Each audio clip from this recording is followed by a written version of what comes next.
Ladies and gentlemen, I've just come back from Srinagar, and in Jammu and Kashmir the mood is ki chunav kab karaoge. That's what a lot of people on ground are asking, but there are certain counterfactors too. We play out the conversation with the Honorable LJ also, who hinted at polls happening soon.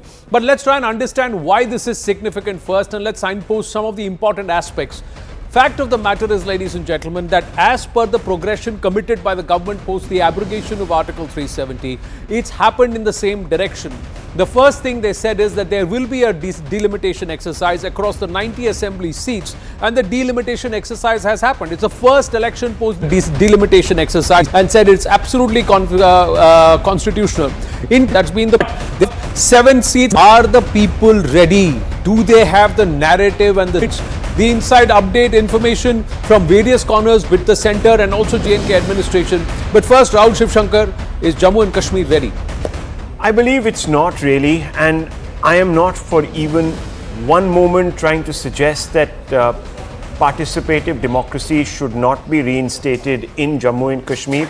I think that is something that we still need to work towards specifically, but at this moment I don't think it's opportune, given the fact that there has been an immediate security threat to a huge swath of Jammu and Kashmir, the Union Territory, and the fact, Anand, let's not forget, and the fact that polls are meant to be free and fair and without fear and favour. Can we guarantee that people are actually now going to be exercising a ballot without the fear of some sort of, at some level or the other, unfortunately, retrospective action? We've seen this happen in Bengal. Correct. Let's not forget. People have voted for a particular party, and guess what's happened to them? They've had to face retributive attacks. Now, is that ruled out in the state? Yes, you're going to have these elections under massive shadows. Several companies, you yourself were saying on the weekend, 2 days ago, in fact, that look, they're going to be really pushing in a large amount of security force to really stem the flow of violence. But this violence has also been directed at civilians. Don't forget, it's not just violence limited to government targets, military, etc. This is hitting also the people of the state. So fundamentally, I don't think the state is ready, but I suppose the state, or at least the government at the centre, has gone into some of these issues, has spoken with some of the stakeholders, and there seems to be consensus. Well, consensus, let's deep dive into the various aspects, and you've highlighted some of the aspects. Now, one of the key points was the fear ecosystem, and this whole thing about fear. The fear was not about the gun, ladies and gentlemen. The fear was that the entire ecosystem, the separatist, pro-Pakistan ecosystem, had embedded itself into society level. The other person was worried that somebody is going to report them and they're going to be marked. So that was the fear ecosystem, which seems to have been is on the wane. We'll get to the deep dive in a bit, but Aman is with us. Aman, so is it only the UT of Jammu and Kashmir, or is there more? Many are asking Haryana hoga, Jharkhand hoga. Will there be Ladakh conversation also? Well, I believe Haryana will be there alongside J&K, because Haryana Assembly's last tenure ends on November the 3rd. So I would suppose Haryana would go to poll. That's just a single phase poll. It's a small state, 90 seats. So Haryana would go to poll. On J&K, I would disagree a bit with what Rahul is saying. See, I think Jammu and Kashmir last saw an assembly election 10 years back, 2014. Subsequently, there has been abrogation of Article 370, the conversion of the state to a UT. And India has taken pride in saying that full normalcy has returned to J&K. Just a few months ago, a Lok Sabha election was held in J&K where over 58% people have voted in that election, and there was no major incident in J&K during those elections. So it is very clear that people are eager to come out and vote in J&K, more so for their own elected government after a long gap. It's almost 6 years since there has been a central rule in J&K. It's a UT now, and the progression given by Mr. Amit Shah, that first there will be delimitation, then there will be elections, and then there will be statehood. It's a solemn promise given on the floor of Indian Parliament. So I think elections are the natural course. They should happen in J&K. The country should take pride that its region is fully integrated, and that is why elections are now being held. So I think that is very very much See, there. the tugs and pulls are a little more intricate, and I'll tell you why this. So you're saying Haryana could also be announced, although the Chief Minister of Haryana, we are given to understand, said कि हमारा अभी क्यों होगा? So वो हमारा अभी होगा, or are they going to say होने वाला है? These are the dates, or maybe, and this will be post J&K. That could happen. We've got Pallavi Ghosh also with us. Ishan Wani is also with us. Ishan, सबसे पहले, is Jammu and Kashmir ready for polls? Is there a sentiment on ground which says कि आप चुनाव कब कराएंगे, or is that coming largely from the politics? Things seem to be functioning properly for both the gaonwalas and the sharewalas.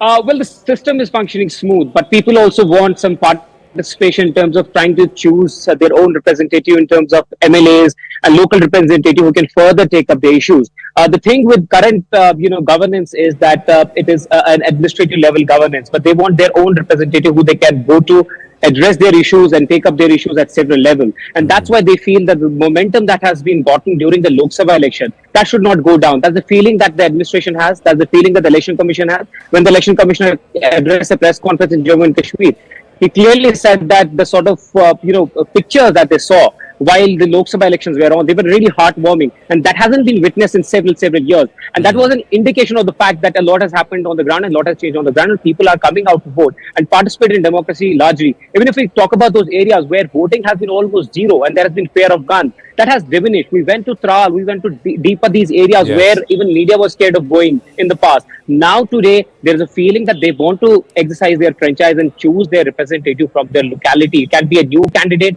it can be from a non-traditional political family, it can be somebody who's independent who wants to contest and take up the issues of the local people. So that is the mood on the ground, that they want their local representative. Although the people are aware that a lot of powers have been vested in the Lieutenant Governor and the administration, but they want their day-to-day issues to be raised with the local MLA, and that's why you have these manifesto committees from every political party, the BJP, National Conference, PDP, going to people at district level and asking them that what are your inputs, what do you want, what do you want us to address, and what are really on, because this is a big goal. This is the first after 370 assembly election taking place, and there is Ladakh as part of Jammu and Kashmir, and that will be very interesting what people will vote for and what will be the key agenda of the regional political party. Correct. And Ishan, stay on with us. We will try and speak on this at length, but let me just also bring in Pallavi Ghosh, also in the thick of the action. How many phases are we expecting, Pallavi? Well, I would be very careful and hold my horses on this, and which are the states which are going to be announced a poll schedule for. If you look at the notification which is coming in from Election Commission, it talks about a poll schedule for legislative assembly. So they're using it in plural. No indication yet. We spoke to EC sources. They are saying that we have no clarity yet, but I guess Jammu and Kashmir is on top of the list. And if you just go in by the vulnerability and the sensitive of the area, obviously you're going to see more than one phase election, because the paramilitary forces which are already stretched at the Amarnath Yatra, which of course could end by then. Also, we've seen on the Bangladesh-Bengal border, they have other responsibilities. So how much of them can be provided lump sum in both the Valley and Kashmir at one, Valley and Jammu at one stretch, will of course be a huge challenge. I think the Election Commission has also dwelled extensively on the fact that this is the moment of democracy. This is to prove our naysayers both within and outside wrong. We saw it happening during Lok Sabha elections. Around 54% was the voter turnout for the Lok Sabha elections from the Valley, which was absolutely a thumbs down to all those who said that Kashmir is not safe. So that's going to be one factor. If you just go by the logistical procedure, the Election Commission team usually precedes and visits the states heading for elections before they announce the schedule. That visit has only taken place in parts of Haryana as well. Maharashtra and Jharkhand also are sensitive areas. I mean, Gadchiroli, those Naxal-infected so-called areas of Maharashtra are also very vulnerable areas. So those are the factors which are likely to be taken into account when around 3 p.m. you're going to hear the schedule be announced by the Election Commission.